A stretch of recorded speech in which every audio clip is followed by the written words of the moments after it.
అదరగొట్టే కారం రంగు రుచి ఆచి కారం పొడి. డిప్యూటీ సీఎం అజిత్ పవార్ దుర్మరణంపై అనుమానాలు వ్యక్తమవుతున్నాయి. అజిత్ పవార్తో పాటు సెక్యూరిటీ గార్డ్, పిఏ ఇద్దరు పైలట్లు మృతి చెందారు. 5 డెడ్ బాడీలు పూర్తిగా ఛిద్రమయ్యాయి. అజిత్ మరణంపై ఏఏఐబి రంగంలోకి దిగింది. చేతి వాచిని బట్టి అజిత్ పవార్ డెడ్ బాడీని గుర్తించారు. ఇక అజిత్ పవార్ తిరిగి శరద్ పవార్ చెంతకు వెళ్లాలనుకున్నారని, అంతలోనే ఈ దుర్ఘటన జరగడం విచారకరమని పశ్చిమ బెంగాల్ సీఎం మమతా బెనర్జీ అన్నారు. అజిత్ పవార్ మరణం ఎవరి పన్నాగమోనని అనుమానం వ్యక్తం చేశారు. సాంకేతిక కారణాలతో ఈ ప్రమాదం సంభవించినట్లుగా ప్రాథమికంగా అధికారులు అంచనా వేస్తున్నా ఈ ఘటనపై పలు అనుమానాలు సైతం తెరపైకి వస్తున్నాయి. నిజంగానే సాంకేతిక లోపం వల్ల ఈ ప్రమాదం సంభవించిందే, లేక పైలట్ తప్పిదం వలన, లేదా అజిత్ పవార్ మరణం వెనుక ఏదైనా కుట్ర కోణం ఉందా అనే చర్చ సోషల్ మీడియాలో జరుగుతోంది.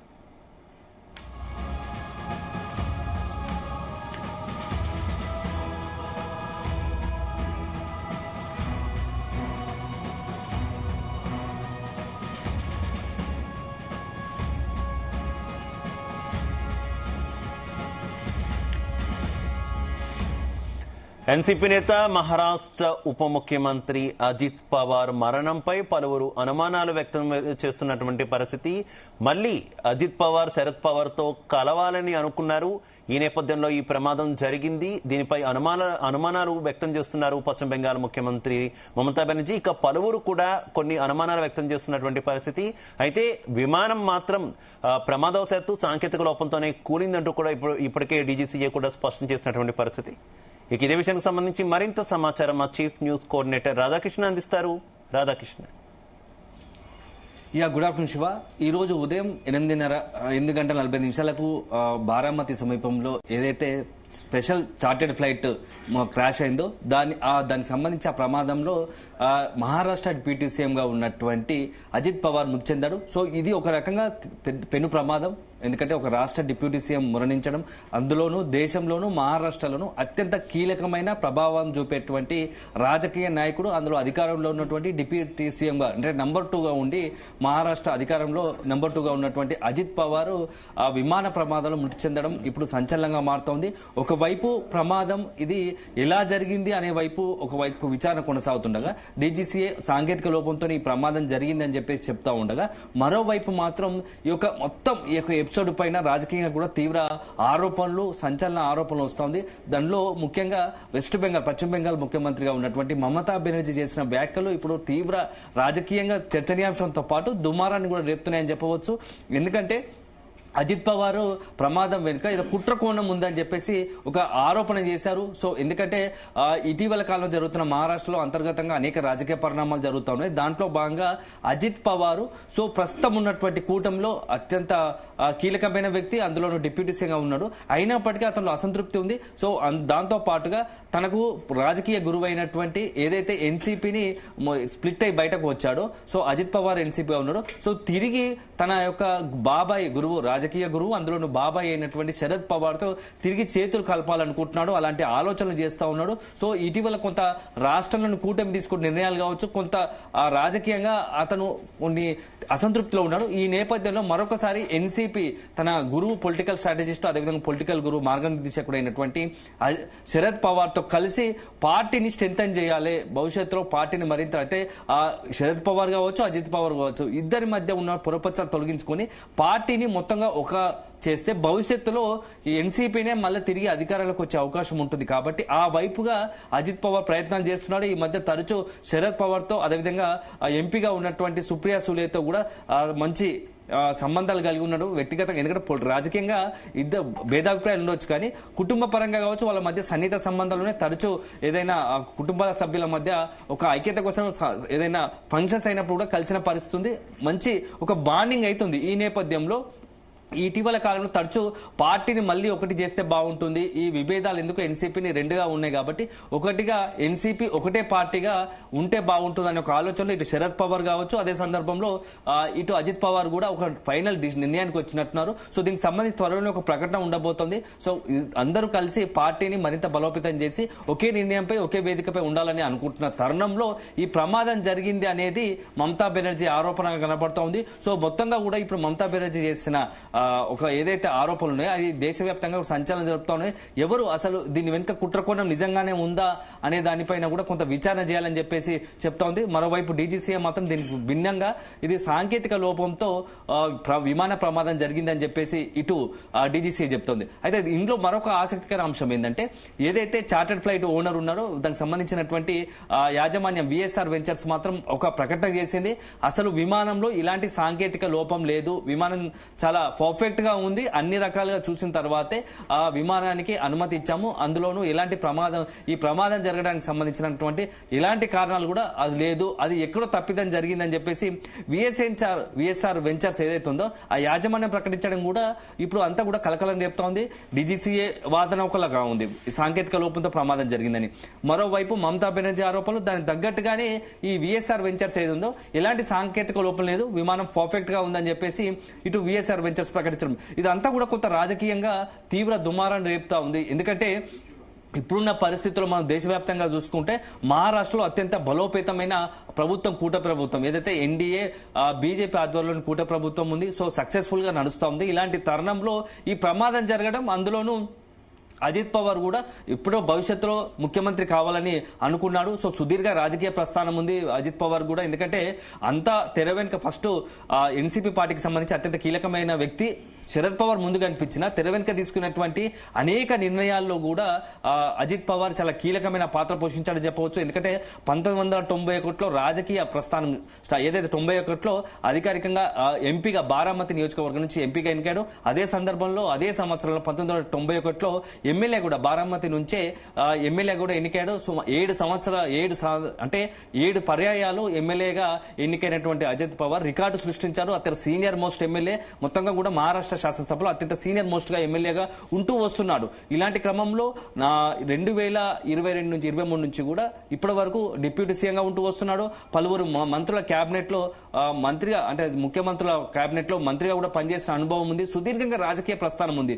1999లో ఎన్సీపీ పార్టీ ఏర్పడింది. ఏదైతే కాంగ్రెస్ పార్టీతో విభేదించి బయటకు వచ్చి ఎన్సీపీ పార్టీని వ్యవస్థ ఏదైతే పెట్టాలనుకున్న క్రమంలో ఎన్సీపీ పార్టీ స్థాపించాలనుకున్నప్పుడు అందులో శరద్ పవార్ నిర్ణయంతో పాటు తెర వెనుక అంతా ఎక్సైజ్ చేసిందంతా కూడా అజిత్ పవార్ అనే చెప్తారు. సో అత్యంత కీలకమైన వ్యక్తి అజిత్ పవార్. సో అలాంటి నేపథ్యంలోనే అజిత్ పవార్ సంబంధించి ఉన్నాడు కాబట్టి శరద్ పవార్ తో వెన్నంటూ ఉంటూ ఎన్సీపీ పార్టీ పెట్టినప్పటి నుంచి ఉన్నాడు కాబట్టి మొన్నటి చీలిక సమయంలో కూడా మెజార్టీ దాదాపుగా శరద్ పవార్ అంతా కింగ్ మేకర్ అనుకున్నారు, అంతా అతని వైపే ఉంటారనుకున్న క్రమంలో ఎవరు ఊహించినట్టుగా దాదాపుగా 50 to 60% పార్టీకి సంబంధించిన అంతా కూడా అజిత్ పవార్ వైపు వచ్చిన సంగతి మనకు తెలిసిందే, మనం చూసాము. అందులోనూ కూటమి ప్రభుత్వంలో అధికారంలో చేరడము, అందులో డిప్యూటీ సీఎం కావడం అప్పుడు ఇప్పుడు చూసాం. సో అంత స్ట్రాంగెస్ట్ పర్సనాలిటీ మొత్తం కూడా మహారాష్ట్ర రాజకీయాల్లో కొంత ప్రభావం చూపే వ్యక్తి. అదే సందర్భంలో తను అవడం కాకుండా శివసేనలో కూడా సేమ్ ఎన్సీపీలో ఎలాగ జరిగిందో అలాంటి మొత్తంగా కూడా విభజన ఏదైతే చీలిక రావడానికి కూడా ఒక రకంగా అంటే అజిత్ పవార్ తనంతో రాజకీయ చాణక్యంతో ఎందుకు అంటే ఎన్సీపీలో తనకంటూ వ్యక్తిగతంగా ఒక ఇమేజ్ పెంచుకోవాలనుకున్నాడు. రాజకీయంగా ఎంతసేపు సెకండ్ లేయర్ కాకుండా భవిష్యత్తులో మున్ముందులో మనమే నాయకత్వం ఎదగాలనే ఒక ఆలోచనతో ఏదైతే చేసి పార్టీని ఎన్సీపీ నుంచి స్ప్లిట్ అయి బయటకు వచ్చిన తర్వాత అదే ఫార్ములాను అదే ఒక సూచన సలహాను ఏక్నాథ్ షిండేతో పాటుగా శివసేనలో సెకండ్ గ్రేడ్ గా ఉన్నటువంటి కీలక నేతలతో చర్చించినట్టు తెలుస్తోంది. ఆ తర్వాత శివసేనలో కూడా కొంత వర్టికల్ గా డివిజన్ రావడం, ఆ తర్వాత శివసేనలోని ఎంతవరకు మమత చేసిన ఈ ఆరోపణలను పరిగణలోకి తీసుకోవచ్చు అనుకోవచ్చు. ఎందుకంటే బృహత్ ముంబై ఎన్నికల్లో కొన్ని స్థానాల్లో అటు శరద్ పవార్ ఇటు అజిత్ పవార్ ఇద్దరికి సంబంధించినటువంటి పార్టీలు కలిసి పోటీ చేసినా పెద్దగా ప్రభావం చూపించని సిచ్యువేషన్ మనం చూసాం. అలాగే అజిత్ పవార్ మద్దతు లేకపోయినా కూడా ప్రస్తుతం అక్కడ ప్రభుత్వం నిలబడగలిగే సిచ్యువేషన్ ఉంది. ఎందుకంటే ఏక్నాథ్ షిండే వర్గంలోని శివసేన మద్దతు కూడా ఉన్నటువంటి నేపథ్యం. ఎందుకు ఎవరికైనా ఏం అవసరం ఉంటుంది ఇప్పుడు ఆయనకి సంబంధించి ఏదో కుట్ర జరిగిందనే కోణం మమత తీసుకొస్తున్న దానికి సంబంధించి? శివ, ప్రస్తుతం మనం చూస్తుంటే ఇది ఒక రాజకీయ ఆరోపణ మాత్రమే. అంటే ప్రస్తుతం జరిగిన ప్రమాదాలపైన గతంలో కూడా మనం చూసాం చాలా సందర్భాలు అంటే విమాన ప్రమాదాలు జరిగినప్పుడు మొదటగా కొంత ఈ యొక్క అనూహ్య ఘటన ప్రమాదం సంబంధించి ఒకవైపు చర్చ జరుగుతుంటే మరో కోణంలో రాజకీయ కోణం కూడా చాలా ఆరోపణలు వస్తూ ఉంటాయి. సో ఈ నేపథ్యంలో ఇది ఇప్పుడే ఫస్ట్ టైం ఈ యొక్క అజిత్ పవార్ విషయంలో కాలేదు, గతంలో కూడా మనం చూసాము ఏపీ సీఎం గా ఉన్నటువంటి దివంగత నేత వైఎస్ రాజశేఖర రెడ్డి మరణం సందర్భంలో కూడా ఇలాంటి అనేకమైనటువంటి ఆరోపణలు వచ్చిన సంగతి తెలిసిందే. ఎందుకంటే సీఎం ఈ రోజు ప్రమాదం ఎలా జరిగిందో గతంలో కూడా వైఎస్ రాజశేఖర రెడ్డి చనిపోయిన సందర్భంలో కూడా దాదాపుగా అలాంటి ప్రమాదం, కాకపోతే అప్పుడు అక్కడ ఉన్నటువంటి వాతావరణం అనుకూలించక ఆ ప్రమాదం జరగగా ఇప్పుడు మాత్రం వాతావరణానికి సంబంధం లేకుండా సాంకేతిక లోపంతో అంటున్నారు. సో ఒక రకంగా చూసుకుంటే ఆ రెండు ప్రమాదాలకు సంబంధించి అప్పుడు ఏదైతే ఆరోపణలు వచ్చాయో ఇప్పుడు అజిత్ పవార్ సంబంధించి కూడా అలాంటి ఆరోపణలు రావడమే ఇప్పుడు సంచలనంగా మారుతా ఉంది. ఎందుకంటే చాలా పవర్ఫుల్ వ్యక్తులుగా ఉన్నారు, మహారాష్ట్ర రాజకీయాలు కీలకంగా ఉంటూ వస్తున్నారు. ఇప్పుడు మీరు అన్నట్టు ఒకవేళ బీజేపీకి ఫుల్ ఫ్లెడ్జ్ గా ఉన్నప్పటికీ భవిష్యత్తులో ఇప్పుడు ఈ టర్మ్ బాగున్న భవిష్యత్తు రాజకీయాలు దాని ప్రభావం ఉండబోతోంది. అజిత్ పవార్ చాలా స్ట్రాంగెస్ట్ పర్సనాలిటీ కావాలనుకుంటున్నాడు, భవిష్యత్తులో సీఎం కూడా కావాలనుకుంటున్నారు. ఎందుకంటే అంచెలంచెలుగా ఎదుగుతూ వచ్చినాడు. సో మహారాష్ట్రలో ప్రతి రాజకీయాన్ని ఒంటబట్టుకున్నాడు. ఎందుకంటే శరద్ పవార్ తర్వాత, ఎందుకంటే శరద్ పవార్ దాదాపుగా ఆల్మోస్ట్ రాజకీయాల నుంచి నిష్క్రమించాలని అనుకుంటున్నాడు. ఎందుకంటే వయసు మీద పడడం, వయో భారం కారణంగా అతను రాజకీయాల నుంచి తప్పుకునే ఆలోచనలు ఉన్నాడు. సో తన వారసుగా కూడా ఇప్పుడు ఇద్దరు కూడా మమత అన్నట్టుగా కూడా ఇద్దరు కలవడానికి ఎన్సీపీలో పార్టీ మరీ ఒకటి కావడానికి కారణం కూడా కీలకమైన కారణం కూడా ఏదైతే శరద్ పవార్ కు వయసు పెరిగిపోతుండటంతో ఇక తన రాజకీయాల్లో యాక్టివ్ గా ఉండలేడు. సో దాని మొత్తం కూడా తన వారసుడుగా అజిత్ పవారే ఉంటారు. అదే సందర్భంలో సుప్రియా సూలే కూడా చాలా కీలకంగా వ్యవహరిస్తారనే ఒక ఆలోచనతోనే ఇద్దరి మధ్య చర్చలు జరుగుతున్నాయి. ఒకటి అయిపోయి భవిష్యత్తులో ఇప్పుడు కాకుండా భవిష్యత్తులో ఒకవేళ ఇప్పుడున్న పరిస్థితిలో మమత చేసిన ఆరోపణలు మరొకటి ఏంటంటే అతను ప్రస్తుతం అక్కడ ఉన్నటువంటి కూటమి ప్రభుత్వంలో అసంతృప్తి ఉండడంతో తనకు తాను, ఎందుకంటే 41 మంది ఎమ్మెల్యేలు ప్రస్తుతం మద్దతు ఉన్నప్పటికీ ఆ ఎమ్మెల్యే పెద్ద సంఖ్యలో కాబట్టి అవసరాన్ని బట్టి ఇక్కడ శరద్ పవార్ ఎమ్మెల్యే అందరూ కలిసి స్వతగా ప్రతిపక్షంలో ఉండడానికైనా సిద్ధపడి భవిష్యత్తులో జరిగే ఆ ఎన్నికలకు పార్టీని సిద్ధం చేసే క్రమంలో అలాంటి ఆలోచనలో ఉన్నాడు. సో ఒకవైపు విభజన ఉంటే ఖచ్చితంగా మహారాష్ట్ర రాజకీయాల్లో శరద్ పవార్ది కూడా ఎంతో కొంత ఖచ్చితంగా అతని ప్రభావం ఉంటుంది. ఈ నేపథ్యంలో శరద్ పవార్ కు సంబంధించి 10 to 15, 20 ఏదైతే ఓటు బ్యాంక్ ఉందో, పర్సంటేజ్ ఉందో దాన్ని ఎందుకు మనం వృధా చేసుకుంటే ఆ ఓటు బ్యాంకును కలుపుకుంటే భవిష్యత్తులో ఎమ్మెల్యే సీట్లు పెంచుకోవచ్చు. అదే సందర్భంలో మనం అనుకున్నట్టు ఏదైతే ఉందో ఆ పదవిని, సీఎం పదవిని సాధించే అవకాశాలు ఉంటాయి. ఎందుకంటే ఇటు శివసేనలో విచ్ఛిన్నం, శివసేనలో చిలిక రావడం, అదే సందర్భంలో ఇటు కాంగ్రెస్, మరోవైపు బీజేపీ, ఇవన్నీ పార్టీలు కలిసినప్పుడు ఎన్సీపీ, గతంలో ఎన్సీపీ చాలా ట్రాక్ రికార్డు ఉంది. అక్కడ ఉన్నటువంటి ఎన్సీపీ చాలా అన్ని చోట్ల మహారాష్ట్రలో చాలా అత్యంత కీలకంగా వ్యవహరించి అధికారంలోకి వచ్చిన పరిస్థితి ఉంది. సో భవిష్యత్తులో మరొకసారి ఎన్సీపీని అధికారంలో తీసుకురావడానికి ఎట్లాగో శరద్ పవార్ తో చర్చలు జరిపాం కాబట్టి ఎన్సీపీ తరఫున తనే రంగంలో ఉంటాడు సీఎం అభ్యర్థి కాబట్టి, సో దానికి అనుగుణంగా చర్చలు జరుపుకుంటారు. సో అందుకోసమే ఒకసారి కనుక ముందే ప్రతిపక్షంలోకి అక్కడే ఒకవేళ అసంతృప్తి ఉండి మమతా చేసిన ఆరోపణలకు అనుగుణంగా అసంతృప్తి కారణంగా బయటకు వస్తే ఇటు ఎన్సీపీకి సంబంధించి శరద్ పవార్ మద్దతు దళం కలుపుకొని ప్రతిపక్షంలో కీలక పాత్ర పోషించి భవిష్యత్తులో జరిగే ఎన్నికల్లో కీలకంగా వ్యవహరించవచ్చు అనే ఆలోచనలో అజిత్ పవార్ ఉన్నట్టు మమత చెప్తోంది. ఆ క్రమంలోనే ఇద్దరి మధ్య చర్చలు జరుగుతున్నాయి. త్వరలో ఒక నిర్ణయం వెలువడుతుంది అనుకున్న క్రమంలో ఇప్పుడు బారామతిలో అనూహ్యంగా ఒక అనుమానాస్పద స్థితిలో విమాన ప్రమాదంలో ఇక్కడ చనిపోవడం కూడా కొంత సంచలనంగా మారుతుంది. సో మొత్తంగా అయితే ఈ రోజు దేశంలో చాలా అత్యంత కీలకమైన వ్యక్తి అని చెప్పొచ్చు. డిప్యూటీ సీఎం గా ఉన్నటువంటి అజిత్ పవార్ మృతి ఒకవైపు విషాదం నింపితే మరోవైపు రాజకీయంగా కూడా ఇలాంటి సందర్భంలో కూడా అనేక రాజకీయ ఆరోపణలు రావడం కూడా కొంత ఒక రకంగా దీనిపై దుమారం రేగుతుందని చెప్పవచ్చు. సో అల్టిమేట్ గా డీజీసీఏ విచారణకు సంబంధించి ఇప్పటికే ఒక కమిటీని ఏర్పాటు చేయడం, స్థానికంగా అక్కడ ఉన్నటువంటి అసలు ఏం జరిగిందనే ప్రమాదం పైన ఒక సిబ్బందిని ఏర్పాటు చేసి విచారణ కొనసాగుతుండగా త్వరలోనే డీజీసీఏకి సంబంధించినటువంటి కొంత ఒక కమిటీ, ప్రత్యేకంగా స్పెషల్ కమిటీ కూడా బారామతి ఏదైతే ఇప్పుడు విమాన ప్రమాదం జరిగిందో, ఎందుకంటే 8 గంటలకు ముంబై నుంచి బయలుదేరిన ప్రత్యేక విమానం చార్టర్డ్ ఫ్లైట్ 8:30కు బారామతి ఎయిర్పోర్ట్ చేరుకోవాలి. ఆ తర్వాత అతను అనుకున్నట్టుగానే, అజిత్ పవార్ అనుకున్నట్టుగానే అక్కడ ఒక ర్యాలీ నిర్వహించి బారామతిలో జరిగేటువంటి జెడ్పీ ఎన్నికల ర్యాలీల కోసం పార్టీని సన్నద్ధం చేసే క్రమంలో ఓ ర్యాలీ తీయాలనుకున్నాడు. ఈ క్రమంలో ఉన్నట్టుండి ఒక అనూహ్య ఘటన, ప్రమాదం జరగడంతో ఒక్కసారిగా ఎన్సీపీ క్యాడర్, అంటే పాత శరద్ పవార్ క్యాడర్ కావచ్చు, అదే సందర్భంలో అజిత్ పవార్ ఇద్దరు మొత్తం కూడా ఒక్కసారిగా కొంత షాక్ గురయ్యాయని చెప్పవచ్చు. ఎందుకంటే మరి కాసేపట్లోనే వచ్చి తమ అధినేత ఒక ర్యాలీ పాల్గొని ఎన్నికల ప్రచారం పాల్గొంటున్నారని అనుకుంటున్న క్రమంలో ఒక్కసారిగా ఈ ప్రమాదం జరగడం, అదే సందర్భంలో అతను మృత్యువాత పడడం మాత్రం కొంత ఏదైతే ఎన్సీపీ శ్రేణులందరినీ కూడా కొంత జీర్ణించుకోలేని పరిస్థితి అని చెప్పవచ్చు. సో మొత్తంగా కూడా ఇప్పుడున్న పరిస్థితుల్లో మహారాష్ట్ర రాజకీయాల్లో అజిత్ పవార్ ఎందుకంటే మృతి చెందడంతో ఖచ్చితంగా దాని ప్రభావం, ఇంపాక్ట్ అనేది మహారాష్ట్ర రాజకీయాల్లో ఉంటుంది. సో ఇప్పుడు అందరికీ ప్రశ్న ఏంటంటే, సరే ఇప్పుడు మాట్లాడుకోవాల్సిన సందర్భం అవునో కాదో, కానీ ఖచ్చితంగా ఈ రోజు కాకుండా రేపైనా ఈ మహారాష్ట్ర రాజకీయాల్లో సంబంధించి కొన్ని కీలక పరిణామాలకు అవకాశం ఉంటుంది. ఎందుకంటే ప్రస్తుతం అజిత్ పవార్ కీలకమైన వ్యక్తి, డిప్యూటీ సీఎం, ఎన్సీపీకి సంబంధించి అధినేత. సో ఇప్పుడున్నటువంటి సందర్భంలో అతని వద్ద 41 మంది ఎమ్మెల్యేలు ఉన్నారు. సో ఈ 41 మంది ఎమ్మెల్యేలకు సంబంధించి నాయకత్వం ఎవరు, ఎందుకంటే ఇప్పటి వరకు అజిత్ పవార్ నాయకత్వంలో నడిచారు. సో అధినేత అజిత్ పవార్ ఏది చెప్తే అది నడుచుకున్నారు. సో ఇప్పుడు నెక్స్ట్ అజిత్ పవార్ లేని క్రమంలో అజిత్ పవార్ విమాన ప్రమాదంలో అనూహ్యంగా మరణించడంతో నెక్స్ట్ ఈ యొక్క ఎన్సీపీ నడిపించే నాయకుడు ఎవరు అంటే అజిత్ పవార్ నాయకుడు. వీళ్ళంతా కూడా కలిసి శరద్ పవార్ వీళ్ళందరూ లీడ్ చేస్తారా, లేకుంటే వీళ్ళందరూ కూటమిలో అధికారం ఉన్నారు కాబట్టి ఇందులోనే సెకండ్ లేయర్ ఒక నాయకుడిని మన గతంలో చూసాం. శివసేనలో ఏక్నాథ్ షిండే, ఎన్సీపీలో అజిత్ పవార్ వచ్చినట్టుగా ఇప్పుడున్న 41 మందిలో మరొక సెకండ్ లీడర్ తయారు చేసి కూటమిలో కొనసాగిస్తారా అనేది కూడా కొంత ఆలోచించాలి. ఎందుకంటే ఖచ్చితంగా ఎంతో కొంత ఇన్ఫ్లుయెన్స్ ఉంటుంది.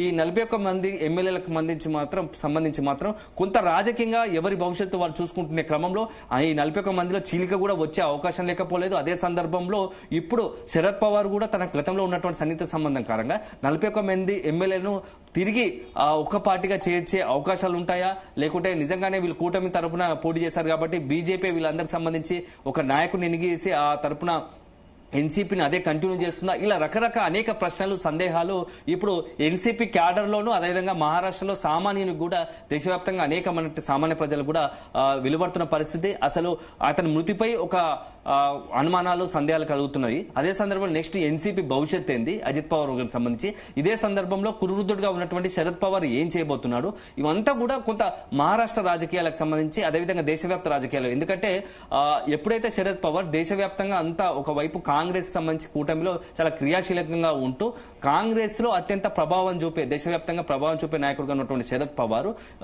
అలాంటి సందర్భంలోనే అజిత్ పవార్ ఒక్కసారిగా ఎన్సీపీ నుంచి బయటకు వచ్చి అదే సందర్భంలో తమ ఎమ్మెల్యేలంతా కూడగట్టుకొని అక్కడ మహారాష్ట్రలో ఎన్నికల్లో బీజేపీ కూటమి అధికారంలో రావడానికి అత్యంత క్రియాశీలకంగా వ్యవహరించి డిప్యూటీ సీఎంగా ఉంటూ సో మొత్తంగా మహారాష్ట్ర రాజకీయాల్లో తనదైన ముద్ర వేసుకున్నాడు అజిత్ పవార్. సో అలాంటి అజిత్ పవార్ ఇప్పుడు అనూహ్యంగా విమాన ప్రమాదంలో మరణించడంతో రాజకీయంగా ఎలాంటి సంచలనాలు నమోదవుతాయి, రాజకీయంగా ఎలాంటి భవిష్యత్తులో ఎలాంటి పరిణామాలు సంభవిస్తాయనేది మాత్రం చాలా ఆసక్తిగా మనం వేచి చూడాల్సి ఉంటుంది. సో ఏదేమైనా ఓ ప్రమాదంలో డిప్యూటీ సీఎంగా ఉన్నటువంటి అజిత్ పవార్ మృతి చెందడం మాత్రం అత్యంత విషాదకరం, బాధాకరం. ఎందుకంటే ఎంతో మంది కార్యకర్తలు అతని పార్థివ దేహాన్ని ఆసుపత్రికి తీసుకొస్తున్న క్రమంలో వేలాది మంది కార్యకర్తలు కూడా శోక సందర్భంలో, ఎందుకంటే మిన్నట్టునే వాళ్ళ రోదన్ను చూస్తూ ఉన్నాం. అంటే అంతగా తన ముద్రను వేయగలిగాడు, అంత పవర్ఫుల్ గా నాయకుడిగా మారగలిగాడు. సో ఒక రకంగా అజిత్ పవార్ లేని లోటును ఎన్సీపీ ఎలా డైజెస్ట్ చేసుకుంటుందో అనేది మాత్రం మనం వేచి చూడాలి. ఇదే సందర్భంలో ఈ యొక్క మృతి పైన ఒకవైపు ఆరోపణలు వస్తున్న క్రమంలో మరోవైపు అంతా కూడా దేశవ్యాప్తంగా కూడా ప్రధాని నరేంద్ర మోడీతో పాటుగా అమిత్ షా ఇతరత్ర అన్ని రాజకీయ పక్షాలకు సంబంధించిన నేతలంతా కూడా మృతిపై తీరని లోటును, బాధను, అదైతే సంతాపాన్ని వ్యక్తం చేస్తున్నారు. సో ఒక రకంగా అజిత్ పవార్ లేని లోటు రాష్ట్ర రాజకీయాలు, మహారాష్ట్ర రాజకీయాలతో పాటు దేశవ్యాప్తంలో ఒక లోటు ఉంటుంది ఖచ్చితంగా అని చెప్పేసి ఒక నేతలందరూ కూడా చెప్తున్న పరిస్థితి కనబడుతుంది. సో అల్టిమేట్ గా ప్రమాదం జరిగింది, ఆ తర్వాత నెక్స్ట్ జరగబోయే వాటిపైన ఈ విచారణ జరగాల్సి ఉంటుంది. ఎవరి ఆరోపణ లేనిది ఆ ఆరోపణలో నిజం ఎంత అనేది మాత్రం భవిష్యత్తులోనే తెలియాల్సి ఉంటుంది. Shiva, right, okay, thank you.